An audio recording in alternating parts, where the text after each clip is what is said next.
The last 48 hours before turning into a zombie, I forced myself to end my wife's life. Endless regret and fear pushed me to the edge. I wanted to follow her, to be done with it, but my daughter was still under 1-year-old.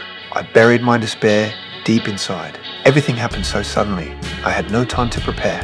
Just one day earlier, I thought I was the luckiest man alive. My wife and daughter had both survived, and I found a fishing boat. That solved the biggest safety problem. The only worry left was food. Right before I ran out of supplies, I found a crashed yacht. Inside was food stacked to the ceiling. There was even a bottle of red wine. But while I celebrated, a crack opened in the bathroom door. I knew something was hiding inside. I grabbed the food and left without hesitation. Back on the boat, I shared the good news with my wife.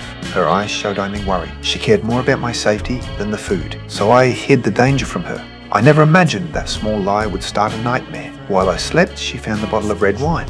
I had saved it for our anniversary. Touched, she thought of the yacht. She wanted to find me a razor as a gift. Strange noises came from inside again.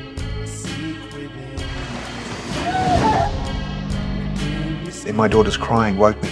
I held her and searched for my wife. Blood on the floor filled me with dread. I opened the bathroom door. My wife was wrapping her wound. I didn't understand at first until she put on the countdown bracelet. Bitten, 48 hours left before she turned. I packed our bags right away. I wanted to reach a rescue station. Maybe there was a cure. On land, we found a car. But inside, she saw zombie slime. That meant the owner had turned. The zombie was likely nearby. She turned her head. One was already walking toward her. She used the turn signal to warn me. I noticed and rushed back to the car. We escaped in time, but her wound had already changed. The blood turned into slime. The virus spread faster.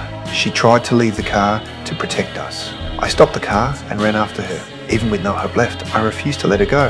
I forced her back inside. I broke the door handle to keep her in. I kept watching her. I didn't see the zombie in the road.